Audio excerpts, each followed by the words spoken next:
spécial 12 octobre 1951, disparition physique de Papa Simon Kimbangu et naissance de Papa Simon Kimbangu Kiangani. Qui a tué Papa Simon Kimbangu? Papa Geoffroy Osiala va nous le dire dans ce numéro, mais avant toute chose, nous vous demandons de vous abonner, question de participer vous aussi à l'évangélisation du nom du Saint-Esprit, Papa Simon Kimbangu. Ne dites pas que nous avons oublié de vous saluer, vous qui nous suivez partout à travers le monde. En tout cas, bonjour à tous. Papa Osiala, notre invité, bonjour également à vous. Bonjour madame, et merci pour votre invitation sur votre plateau au sujet de cette fête du 12 octobre 1951 liée à la disparition physique de Papa Simon Kimbangu. L'homme à la haute puissance spirituelle, très charismatique. Divin comme le disent les kimbanguistes et même moi qui vous parle d'ailleurs. Bien, dites-nous Papa Geoffroy. Qui a réellement tué Papa Simon Kimbangu? Papa Simon Kimbangu n'a pas été tué, madame, et je dois dire ici qu'il n'y a pas quelqu'un, quelle que soit son intelligence, sa force, ses possibilités, qui pouvait le faire. Chaque cas de décès dispose à tout prix une cause. Alors pour le cas Kimbangu, l'homme miraculeux que le colon belge n'a pas pu tuer ni par le feu, ni par l'arme à feu, ni par l'eau, ni par poison ou des tortures diverses représentées par les 120 coups de fouet par jour, c'est-à-dire 840 coups de fouet par semaine, 3600 coups de fouet par mois, 43 200 coups de fouet par an, et 1 296 000 sur 30 années derrière les barreaux, va mourir aussi facilement contre toute attente, c'est vraiment difficile à comprendre. Explique-nous alors les circonstances de sa mort. Vous savez madame que le 6 avril 1921, Papa Simon Kimbangu a déclenché un vaste mouvement qui a fait trembler le colon. Ici, il s'agit du colon belge. Alors, pour briser et étouffer l'expansion de ce mouvement, il a été traduit devant un conseil de guerre en lieu et place d'un tribunal civil, puisque Papa Simon Kimbangu étant civil, mais il avait été jugé dans un tribunal militaire et condamné à mort le 3 octobre 1921 avec une peine commuée en détention à perpétuité. Alors le procès se passe à Tisville, l'actuel Mbanza-Ngungu, qui se trouve au Congo central, en République démocratique du Congo. Le 4 octobre 1951, tôt le matin, Papa Simon Kimbangu se retrouve dehors, assis devant la porte de la prison, alors que la prison étant hermétiquement fermée, les clés détenues par les responsables de la prison. Il est sorti comment? Avait-il le double des clés de la prison? Un prisonnier avoir les clés de sa propre prison, madame? En tout cas impossible, et Papa Geoffroy, ne vous emmerdez pas. Juste pour attirer ici l'attention de ceux qui nous suivent que Papa Simon Kimbangu venait là, de démontrer encore une de ses qualités divines, de se mettre en tout lieu, de se déplacer librement sans condition aucune ni protocole. Alors tout obstacle dressé devant lui n'était que transparent comme l'air. Merci pour cette précision qui vient ajouter un plus sur l'émission que nous avons déjà réalisée sur votre plateau au sujet de Papa Simon Kimbangu sur les actes de puissance, je me souviens. Sa puissance. Je vous en prie, ok. Alors les responsables de la prison, donc surpris de le voir dehors, ils viennent vers lui, ils lui posent la question de savoir, mais Kimbangu, comment est-ce que vous êtes dehors? Qui vous a fait sortir? Kimbangu leur dit, je n'ai pas besoin de quelqu'un pour me faire sortir de la prison. Il demande à Kimbangu de pouvoir repartir dans la prison. Kimbangu leur dit que ma prison est terminée. Je ne pourrai jamais repartir et il n'y a aucune personne qui pourra me faire repartir dans cette prison. Ils disent, Kimbangu, s'il te plaît, repars en prison. Là, tu nous cherches des problèmes avec notre hiérarchie. Repars, s'il te plaît. À notre connaissance, il n'y a pas une mesure prononcée en ta faveur pour ta libération. En tout cas, si notre hiérarchie venait apprendre que vous êtes dehors, tu es dehors, nous aurons de sérieux problèmes. Repars en prison. Kimbangu est resté égal à lui-même, il était ferme. Papa Simon Kimbangu va leur exprimer un souci, leur disant qu'il avait mal au ventre, et on lui propose de pouvoir l'emmener à l'hôpital général, donc l'hôpital Saint-Louis. Cet hôpital existe-t-il encore jusqu'aujourd'hui? Oui, madame, cet hôpital existe encore jusqu'aujourd'hui. Même la salle 7 où était installé Papa Simon Kimbangu existe jusqu'à ce jour, madame. Nous sommes fiers de vous les kimbanguistes puisque vous parlez toujours avec des preuves. Les touristes peuvent y aller pour faire du Saint Thomas s'ils le veulent bien. L'hôpital se trouve à Lubumbashi, province de Katanga, RDC. Merci, continuons. Alors le colon renforce la garde, ajoute les chaînes pour éviter toute manœuvre d'évasion de Papa Simon Kimbangu. Et on l'emmène à l'hôpital. Arrivé à l'hôpital, les médecins vont l'examiner et vont juger bon de pouvoir le retenir encore quelques jours à l'hôpital. Et on lui attribue une salle, c'était la salle 7, on lui montre le lit, il refuse le lit et il exige qu'on dépose seulement son matelas sur le sol. Et c'est sur ce matelas-là, à même le sol, qu'il va passer les 6 jours, jusqu'au jour où il est parti.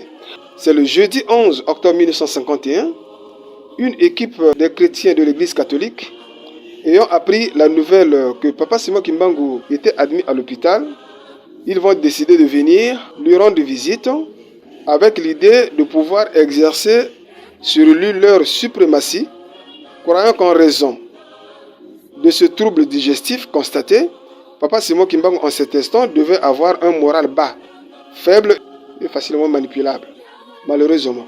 Alors, ils viennent lui proposer, s'il était possible, de pouvoir lui asperger, lui appliquer les différentes huiles pour lui dissoudre les péchés, selon eux, ce qui était un moyen pour eux de le réduire à un simple sujet obéissant à leur doctrine et le placer sur leurs bottes. Papa Simon Kimbangu, en tant que Dieu, dans son omniscience, va comprendre leur intention, décide lui aussi de pouvoir les humilier. Humilier comment? Il leur dit que oui, je ne suis pas contre votre bénédiction, seulement j'ai une question pour vous à laquelle votre réponse me sera très utile. Si aucune réponse n'est donnée, vous ferez mieux d'arrêter de me titiller et surtout de partir parce que là, je ne m'empêcherai de dire que vous n'êtes que de simples imposteurs et pas vraiment des vrais hommes de Dieu. Ce fut là alors une véritable équation à plusieurs inconnus et difficile à résoudre pour les émissaires catholiques. Pas seulement difficile à résoudre, madame, mais plutôt impossible pour le genre humain. Parce qu'on ne peut connaître le jour, la date de la mort de quelqu'un que Dieu, l'éternel Dieu. Ils vont répondre à Papa Simon Kimbangu avec consternation qu'à cette question, aucun être humain n'est capable de te répondre. Ce n'est que Dieu qui peut le savoir. Si vous voulez alors, trouvez-nous une autre question, nous allons répondre. C'est de là que Papa Simon Kimbangu va leur demander de pouvoir sortir et de s'en aller. Tous mouillés, pris de honte, ils étaient partis. Alors, derrière, Papa Simon Kimbangu va rassembler toutes les personnes sur place, donc les malades, les policiers, commis pour sa garde. Il leur dit qu'il va mourir le vendredi 12 octobre 1951 à 15h exact, l'heure de Lumumbashi. Donc il venait là de prédire la date et l'heure de sa mort lui-même. Waouh! Exceptionnel. Oui, madame, donc exactement, il a prédit le jour de sa mort lui-même, donc pour ceux qui pensent que Papa Simon Kimbangu, on ne sait pas de quelle manière il était décédé, donc il avait prédit la date, l'heure de sa mort lui-même, et exactement, c'est le vendredi, à 15h moins le quart, il appelle tout le monde qui était dans la salle, à ses côtés, donc les autres malades, les soldats qui étaient à ses côtés pour sa garde, il commence à leur prodiguer des conseils, il leur demande de pouvoir s'aimer, les uns des autres. Il leur demande d'aimer également Dieu, d'aimer la prière. Donc c'est ça. Et à 15h moins 5, alors il prend avec sa main droite, il tapote le côté droit de son ventre 3 fois. Alors il prend également avec sa main gauche, il tapote son côté gauche 3 fois et il se place librement, calmement sur son matelas, prenant les 3 coussins qui étaient avec lui. Il les place les autres sous ses pieds, l'autre derrière sa nuque, et il se place convenablement comme quelqu'un qui dort. Il place ses mains sur son ventre et il est parti. Oh.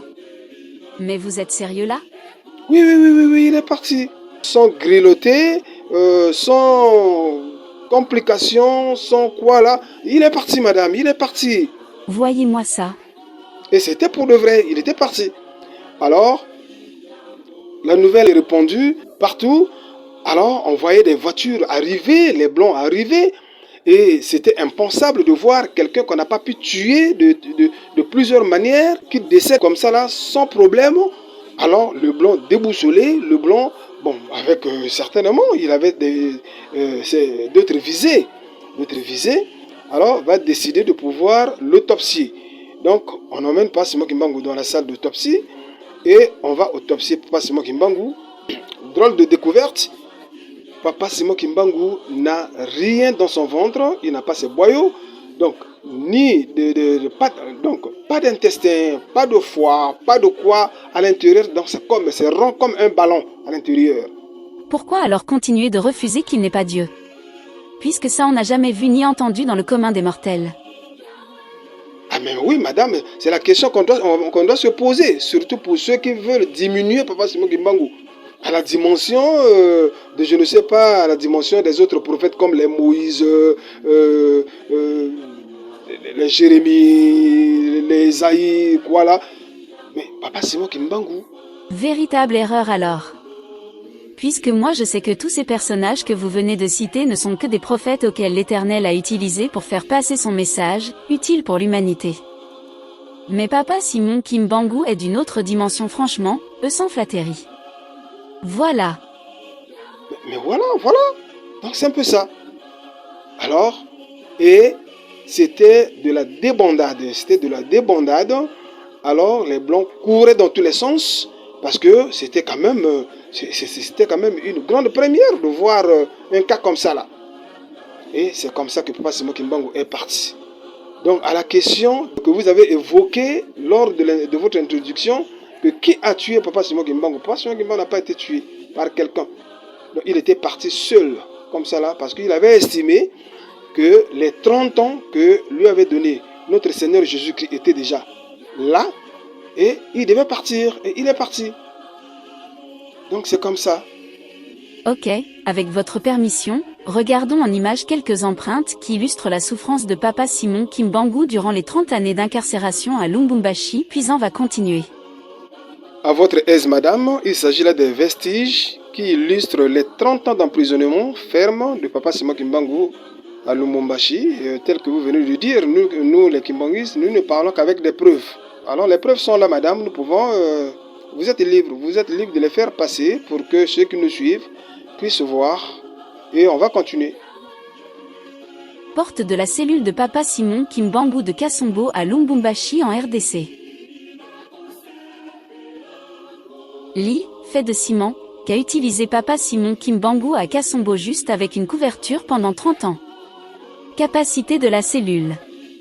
1,20 m de long et 80 cm de large. Puis, rempli de plusieurs substances chimiques fortes, aménagé pour plonger Papa Simon Kimbangu après sa séance régulière de bastonnade arrêtée à 120 coups de fouet. Une séquence qui était obligatoire avec pour contrainte de fixer le soleil durant un certain nombre de minutes.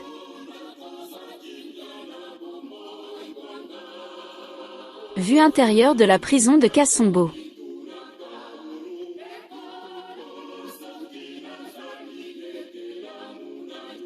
Faute du temps, nous nous limitons qu'à ces seuls vestiges, alors Papa Geoffroy, nous pouvons continuer.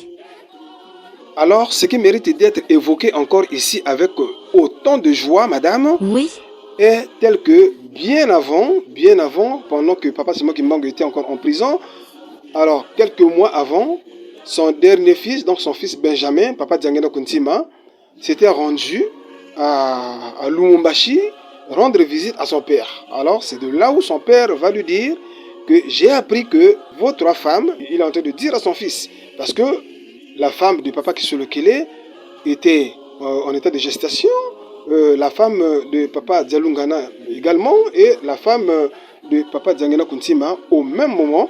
Alors, c'est de là où Papa Simon Kimbangu va dire à son fils que de vos 3 femmes, celle qui mettra au monde un bébé de sexe masculin, le jour où je vais quitter cette terre des hommes, c'est encore moi, Simon Kimbangu, qui suis revenu. C'est tel que ce qu'il avait dit en 1910 à ses collègues qui devaient renaître encore en 1918. Et en 1918, on sait que c'est Papa Djangenda qui était né.